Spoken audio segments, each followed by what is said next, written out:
My name is Rachel. I am 32 years old. And on my wedding day, the row of chairs with the little family sign on it was completely, painfully empty. No one from my side walked me down the aisle. No one from my side sat in those seats we had carefully reserved. A few hours earlier, my phone had lit up with the last text from my mom, a neat little sentence that felt like a slap.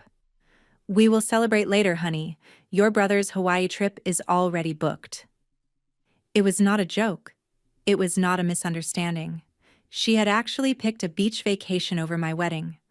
My brother had texted me the week before, laughing about it like it was nothing. "Vacation cannot wait. The flights are non-refundable, you get it." I stood there in my dress, listening to the music start, pretending I did not see those empty chairs, pretending it did not matter that my own family had decided sand and cocktails were more important than seeing me say my vows. People later told me they were sure my family had their reasons, as if there was any good reason for a mother to skip her daughter's wedding for a discounted flight. The funny part is, they all assumed I would just swallow it, forgive, and move on because that is what I had always done. They thought I would smile through the hurt and wait for whatever later celebration my mom kept promising. But months after that day, when the roles were reversed and they were suddenly the ones begging me to show up for a big family wedding of their own, I finally stopped playing the understanding daughter. I just smiled and said, "Not this time." If you think choosing a vacation over your child's wedding is the worst part of the story, wait until you hear how far my family went to defend that choice, and what I finally did to make them taste their own lesson. Before all of that, before the empty chairs and the fake promises to celebrate later, it actually started pretty simply. My name is Rachel. I live in Seattle and work as a marketing manager for a tech company based in New York, mostly remote, juggling video calls, campaign decks, and endless Slack pings. I met my now husband Alex on a dating app 4 years ago. We went for coffee at a little neighborhood place on a drizzly Saturday, both ready to bail after 30 minutes if it was awkward. Instead, we ended up talking until the barista flipped the chairs onto the tables and told us they were closing. From that day on, that cafe felt like the unofficial starting point of my real adult life. When Alex proposed, he did it in that same spot, sliding a ring across the table between our half-finished lattes on a rainy fall afternoon. It felt obvious that our wedding date should be the anniversary of that first meeting, a fall weekend far enough out that everyone in our lives could plan around it. We booked a small vineyard about 40 minutes outside Seattle, sent in the deposit that made my stomach flutter, and started sending save-the-dates to coworkers and friends whose calendars fill up months in advance with kids' activities, product launches, and limited vacation days. At the beginning, my mom, Karen, acted thrilled. She cried on FaceTime when I held up my hand to show her the ring, said she was proud of me, and immediately launched into questions about colors, flowers, and what kind of dress I imagined. She repeated more than once, "I would not miss my only daughter's wedding for anything." My younger brother, Jake, who lives in New York and works in sales, dropped a quick congrats in the family group chat, along with a couple of jokes about the open bar and how he was going to destroy the dance floor. My dad, Tom, who is retired now, said he had always wanted to see Seattle, and maybe we could turn the trip into a little vacation with some sightseeing before or after the wedding. For a little while, it felt like everyone was pulling in the same direction. Then, a few weeks after we put the deposit down and started paying vendors, my mom called me sounding oddly hesitant, the way she does when she is about to make her problem my responsibility. She said she had just realized my chosen date overlapped with Jake's annual trip to Hawaii, the one he always talked about as his reset, his reward for hitting his quarterly numbers. She launched into a speech about how hard he works, late nights, targets, the stress of sales, how this trip is the one thing that keeps him going. At first, I thought she was just venting, so I said something like, "That is tough timing, but we booked the venue months in advance." She paused, then asked, very carefully, if Alex and I could move the wedding. Not by a day, not by shifting the time, but to an entirely different weekend so Jake would not have to change his flights or pay any fees. She moved straight into her greatest hits list of sacrifices from my childhood. Stories I have heard 100 times about the vacations she skipped and the things she gave up to raise us, how she always put her children first, and how she expected us to do the same for each other. The message underneath was clear: a good daughter is flexible when the family needs her to be. I reminded her that changing the date would mean losing money on the vineyard, renegotiating contracts with vendors, and probably forcing half our guests to rebook travel they had already arranged. She immediately accused me of being rigid and dramatic, said a wedding was just one day, and that mental health and rest for my brother were long-term things. A few minutes after we got off the phone, Jake texted me directly. He launched into a whole explanation about how he had found an unbelievable deal on flights and hotel through an app, how everything was already prepaid, and how outrageous the change fees would be. He ended by saying he really needed this break for his sanity, and that he knew I would understand because I have always been the understanding one. When I did not immediately cave, my mom started bringing it up constantly in calls and messages, sometimes gently, sometimes with that sharp edge in her voice.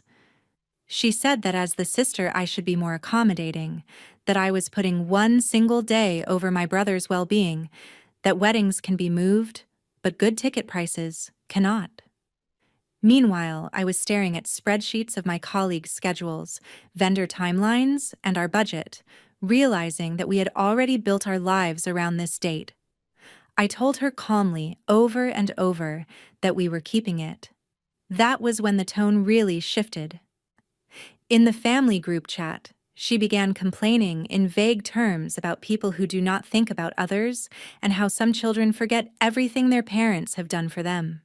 Jake posted an Instagram story about people who act like the world revolves around their little events, paired with a shot of his flight confirmation, which was about as subtle as a brick.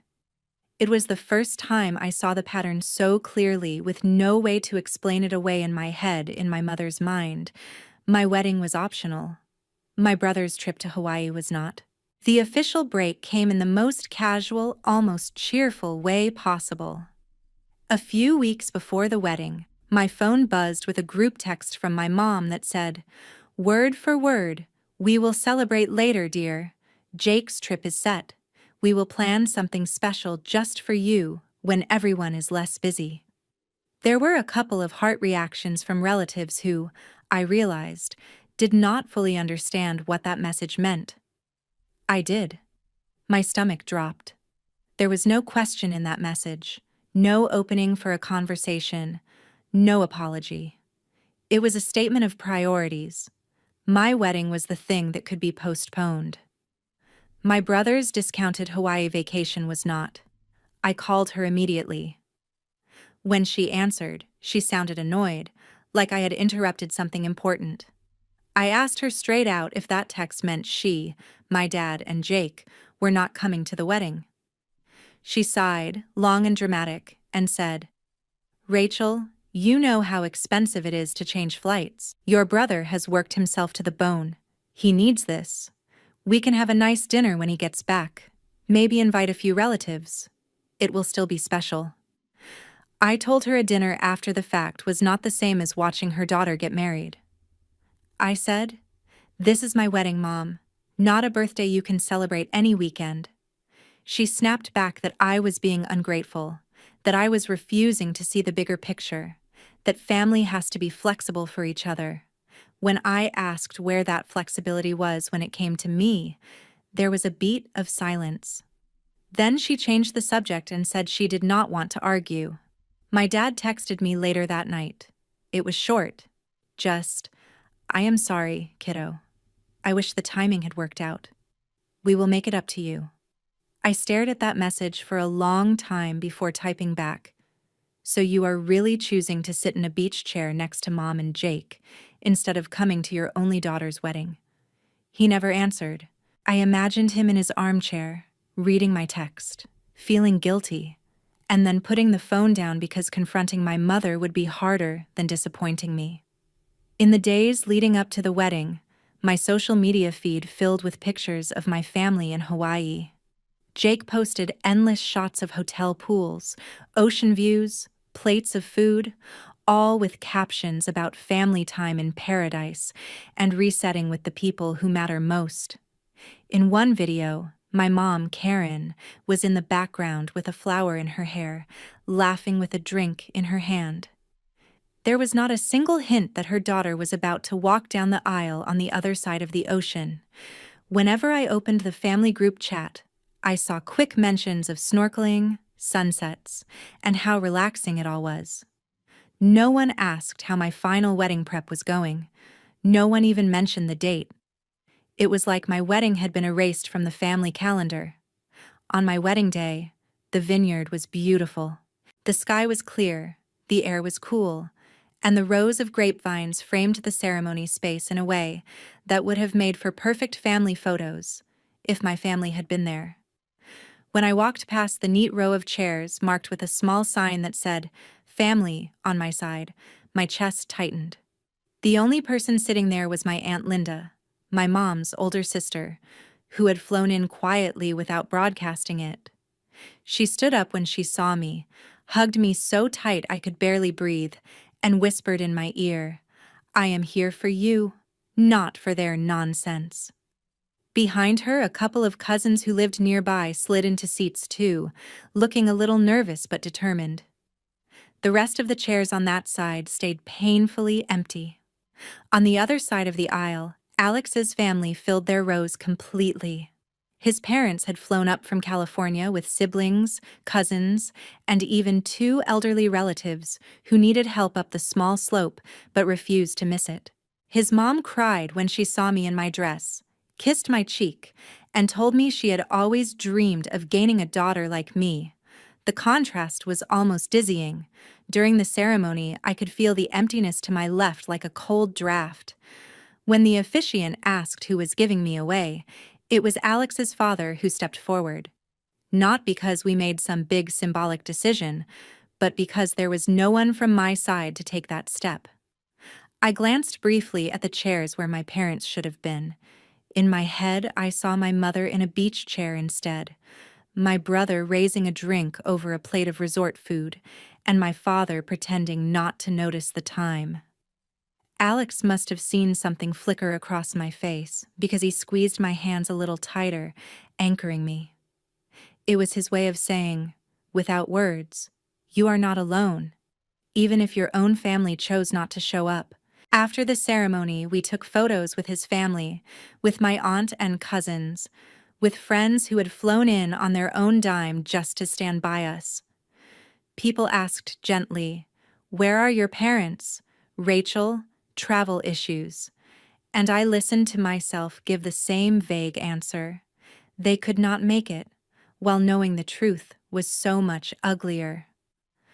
Later in the evening, after the toasts and the first dance and the shaky moment where I almost cried in the bathroom and then fixed my makeup and smiled anyway, one of the venue staff came up to me holding an envelope. "This arrived by mail this morning," they said. It had my parents' return address on it. My stomach clenched as I opened it. Inside was a small check and a folded note in my mother's tidy handwriting. "We hope you understand priorities when you are older. Love, Mom and Dad." That was it. No, I am sorry. No, I wish we could have been there. Just a reminder that in her mind, choosing a trip over my wedding was a mature, reasonable choice that I would someday applaud. I stood there in my wedding dress, holding that note, and felt something inside me shift. Later that night, I posted one simple photo on social media, a picture of Alex and me with his parents, all of us laughing under the string lights at the vineyard. I captioned it, "Sometimes, the family that shows up for you is the one you build yourself." I did not tag anyone. I did not mention Hawaii. I did not call anyone out by name. Within an hour, Jake commented, "Looks fun. Wish schedules had aligned." as if the schedule had been some random cosmic accident and not a deliberate choice he and my mother had defended over and over. Reading that comment, I felt the last bit of benefit of the doubt evaporate. I stopped telling myself this was a misunderstanding or a one-time mistake. It was a pattern, laid out in front of me in real time, and I finally understood that the version of family my mother believed in did not actually include me in the way I had always hoped. For our honeymoon, Alex and I flew to a resort in the Caribbean, one of those all-inclusive places with buffets that never close, frozen drinks that show up the second you finish the last sip, and pools that seem to spill straight into the ocean. When we landed, I turned my phone to airplane mode and told myself I was going to enjoy 1 week without thinking about empty chairs, guilt-soaked messages from my mother, or whether anyone back east was talking about my wedding. We spent the first few days doing exactly that, sleeping in, ordering room service just because we could, and drinking coffee on the balcony while the sun came up over the water. We went on a snorkeling excursion where the guide threw bread into the sea and fish swarmed around us, and every few minutes Alex would reach for my hand underwater, like he could still feel how raw I was underneath the smiles. At night, when we lay in bed listening to the waves hit the shore, he would say things like, "This is our life now, not theirs." And I wanted so badly to believe it was that simple, that geography and a ring on my finger were enough to put real distance between me and my family. A few days in, I finally turned my phone back on to check in with work and make sure nothing urgent had exploded in my inbox. The moment my notifications loaded, the illusion of peace cracked. The family group chat had blown up. There were dozens of messages from my mom complaining about how some relatives had dared to attend my wedding and post pictures. She was calling it a betrayal of family unity, saying she could not believe her own sister would pick sides against her, and implying that anyone who supported me was causing division. Mixed into that were screenshots that other relatives had sent me privately. On Facebook, my mother had written a long, dramatic status about how heartbreaking it is when a child refuses to understand sacrifice, how sometimes mothers have to make hard choices that ungrateful children will not appreciate until they are parents themselves. She never used my name, but she did not have to. Everyone in the family knew exactly who she meant and what choice she was defending. My brother had joined in too. On his social media, he had posted a short video talking straight into the camera about how sometimes important life events overlap, and you have to make tough calls to protect your mental health, and how there will always be people who refuse to see that and only care about their own big day. The caption talked about toxic expectations and how he was done being blamed for taking care of himself. Underneath that video, the comments told their own story. A couple of his friends hyped him up, but then my cousin Mike jumped in and wrote, "You skipped your sister's wedding for a vacation. There is no way to dress that up." A mini argument had broken out from there, with Mike basically refusing to back down and a few other relatives liking his comment but not saying anything out loud. It was like watching a slow-motion car crash, ugly and strangely clarifying. While I was still scrolling through that mess, Alex's phone started buzzing too. My mom had decided that if she could not guilt me directly, she would go around me. She sent him long paragraphs about how I had always been sensitive and dramatic, and how she needed his help to get me to see things rationally. She wrote that he was the man of the house now and had a responsibility to encourage me to forgive, that holding on to anger would poison our marriage. She framed the entire situation as a simple scheduling conflict blown out of proportion by my emotions, leaving out the part where she had knowingly chosen a beach over her only child's wedding. She described herself and Jake as the real victims, people who were being unfairly attacked for taking care of their mental health. Alex read the messages, looked over at me, and asked what I wanted him to say. I stared at the screen for a long moment. Every instinct I had been trained with since childhood told me to craft a careful explanation, to smooth things over, to make sure my mother did not feel attacked. Instead, I heard myself say that I was done explaining myself. Alex wrote back once, politely but firmly, that we had given everyone the date months in advance, that choosing not to come had been their decision, and that continuing to argue about it would not change what had already happened. He told her that for our own sanity, we were not going to keep rehashing it. After that, she switched tactics with him, saying she was only trying to protect the family, that she did not want this to tear us apart, and that he would understand her perspective better once he had children. It was the same message she had aimed at me, just repackaged. My dad sent me a separate text around the same time. It said, "I am sorry things got so heated. I hate seeing the family like this. Maybe we can all talk when you get back." It sounded remorseful on the surface, but there was nothing behind it. No specific acknowledgement of what they had done, no ownership, no indication that he was willing to stand up to my mother. It was the emotional version of a shrug. While I sat there on the edge of the resort bed, the air conditioner humming and the sound of the ocean muffled by the sliding glass door, I realized I did not feel the sharp, hot anger I would have expected.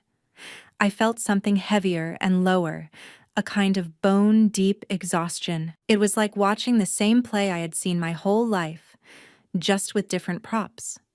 They hurt me in a way that was undeniable, then immediately rewrote the story so they were the ones under attack, and finally turned to me to fix it, to smooth it over, to keep the peace. Even on my honeymoon, they still expected me to be the one doing emotional cleanup. I muted the family chat, turned off social media notifications, and set my phone face down on the nightstand. Alex and I went down to the pool, and I tried to let the sunlight and warm water wash the weight off my shoulders. That night, sitting on the balcony with a drink in my hand and the sky fading from blue to dark purple, I realized that for the first time, I was not just hurt by what they had done.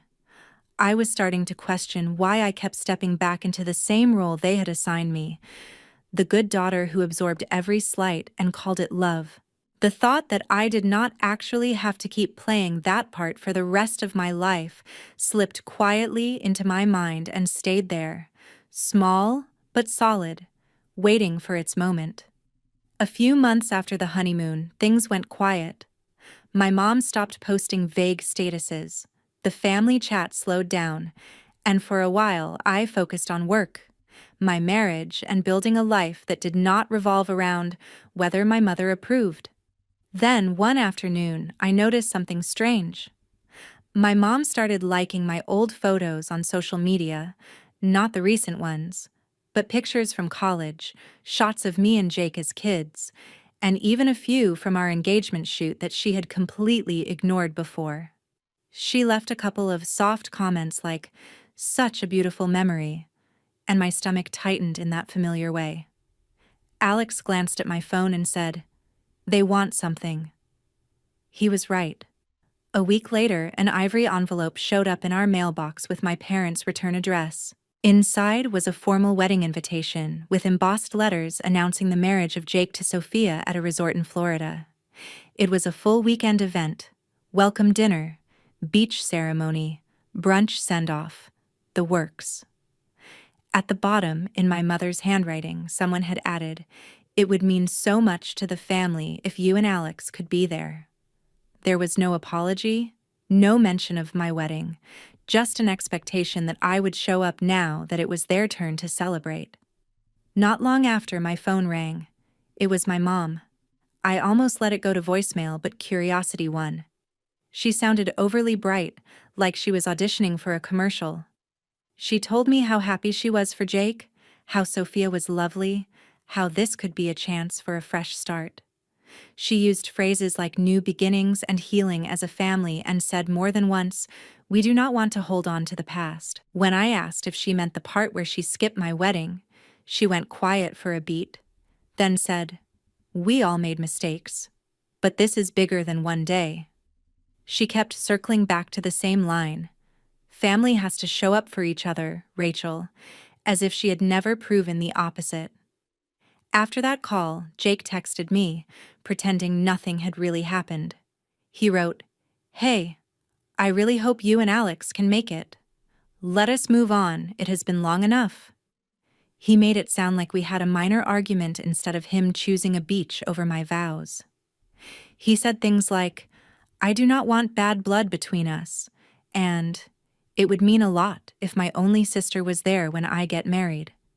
For a minute, the old version of me stirred, the one who always folded, who always thought, maybe I am overreacting, maybe I should be the bigger person. But then I remembered standing in my dress next to those empty chairs, remembered the check with the note about priorities, remembered watching my family clink glasses in Hawaii while I said my vows without them. The next time my mom called, she ramped up the pressure. She told me my refusal to commit was causing stress for everyone, that my absence would embarrass the family, that people would ask why my parents' only child was not there. She framed it as my responsibility to protect them from uncomfortable questions. Finally, she said, "This is your chance to prove you care more about family than grudges." I felt something settle inside me, a kind of calm I had not had before. I told her, very evenly, that I would not be attending. She exploded immediately, asking how I could do this to my brother, accusing me of trying to punish them. I let her vent. Then I said, "The last time there was a family wedding, my day was less important than your vacation. You told me we would celebrate later, and we never did. Now you are asking me to rearrange my life for his big day. So no, not this time. My schedule cannot wait." There was a long silence on the line. Then she snapped that I was being spiteful and immature, that I was proving exactly why she could not reason with me. Jake texted again after that, this time less friendly, calling me petty and telling me I needed to grow up. I did not argue. I simply replied, "I hope your wedding is everything you want. We will not be there." After I hung up, Alex suggested we do something for ourselves that weekend instead. Not as some elaborate revenge stunt, just as a way to reclaim the time. We went online and booked a ski trip to Colorado for the exact dates of Jake's wedding, used one of those travel apps my brother loves so much, and grabbed a decent deal on flights and a lodge. When a couple of relatives asked if we were going to Florida, I told the truth in a flat, calm tone. "No, we are going skiing." They looked surprised, but a few of them nodded like they understood more than they said. In the weeks leading up to the wedding, my mom complained in the family chat about how I was choosing a vacation over my brother's big day, apparently missing the irony completely. Jake posted about walking down the aisle without his sister there, and framed it like I was abandoning the family. This time, though, I did not chase the narrative. I did not defend myself in the comments or send long explanations to anyone. I packed my suitcase, held my husband's hand on the flight to Colorado, and felt, for the first time in a long time, like I was finally treating my own life as something worth showing up for.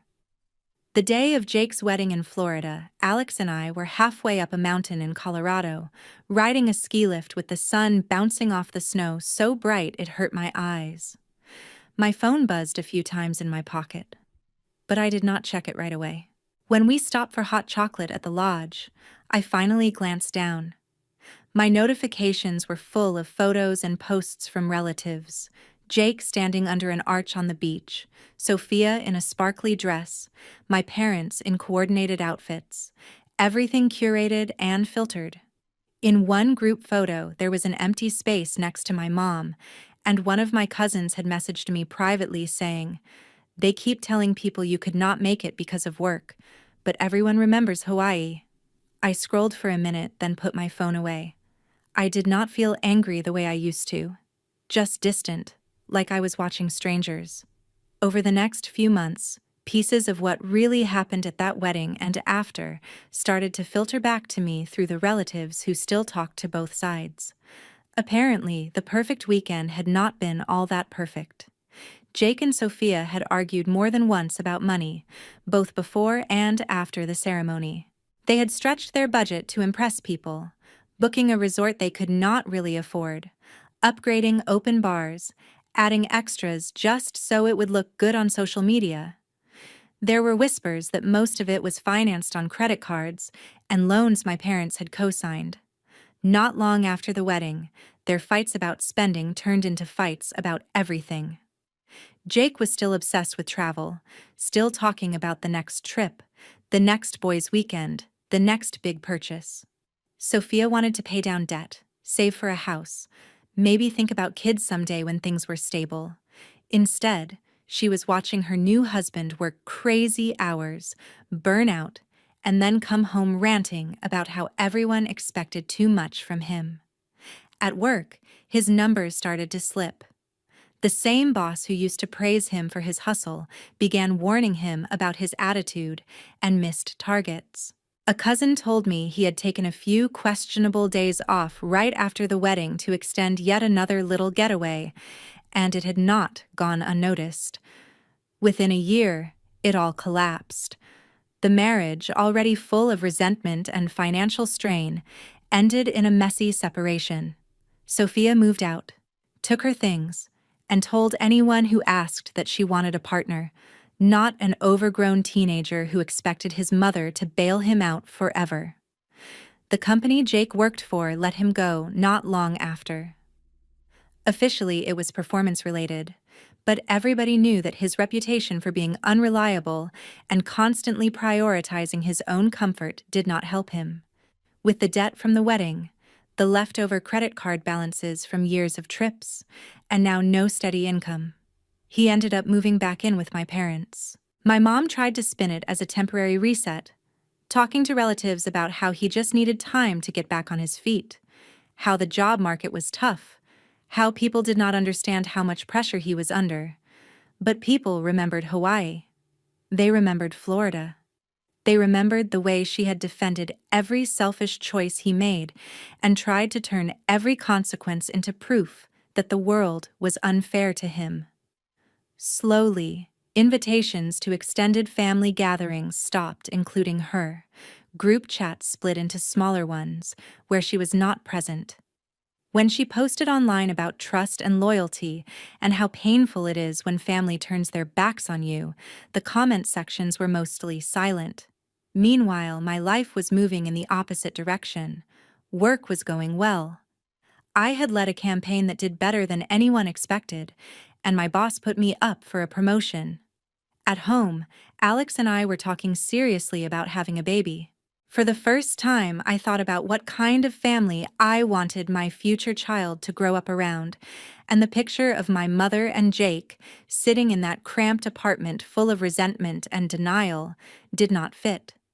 When I found out I was pregnant, I told Alex first, then a few close friends, then the relatives who had stood by me. I did not tell my parents. It was not an impulsive decision. It came from months of watching how they reacted when things did not revolve around them, from realizing that every time I let them back in unchecked, I ended up bleeding for it. I chose to hold that news close, to protect it, and for the first time in my life, I did not feel guilty about keeping something important from my mother. I felt like I was finally learning from everything they had taught me, just not in the way they intended. When our daughter Lily was born, the room felt full, even without my side of the family there. Alex cried harder than the baby. I laughed and cried with him, and for the first time in a long time, I felt something close to pure peace. We sent photos to the people who had actually shown up for us over the past year. The friends who had flown in for our wedding. The relatives who had defended me when my mom and Jake tried to rewrite what happened. I did not send anything to my parents. I knew if I let my mother into that moment, she would find a way to center herself in it, to turn Lily into another tool in the endless game of guilt and obligation. So I made a different choice. Quietly, without a big announcement, I blocked my mom and Jake on every platform. No more group chat, No more vague posts about loyalty that were really about me. No more late-night paragraphs demanding that I fix the mess they created. I kept my phone number, but I stopped replying to anything that came from them. For months after, little bits still slipped through. My dad sent a short email after he heard through the grapevine that I had a baby. He wrote that he was happy for me, that he would love to meet his granddaughter someday, and that he hoped we could all put the past behind us. There was no mention of the wedding he missed, no mention of how he had stood by while my mom chose a vacation over his own daughter's vows. I wrote back once, thanking him for the kind words and saying that right now, my priority was protecting my family from more drama. I told him if he ever wanted a real relationship with me or Lily, it would have to start with him acknowledging what actually happened, not pretending it was all some vague misunderstanding. He never replied. Word filtered back through my Aunt Linda and my cousin Mike that things at my parents' place were not good. Jake was still there, bouncing between short-term gigs, blaming bosses, the economy, bad luck, everything except his own choices. The debt from the wedding and the lifestyle he had insisted on was still hanging over him. My mom complained to anyone who would listen that I was using Lily to punish her, that I had turned cold, that she did not understand how a daughter could cut off her own mother. But the more she talked, the less people wanted to hear it. A lot of our relatives had their own kids now. They watched how she had treated me, how she had enabled Jake, and quietly decided they did not want that energy near their families either. Invitations stopped. Phone calls got shorter. Her audience shrank.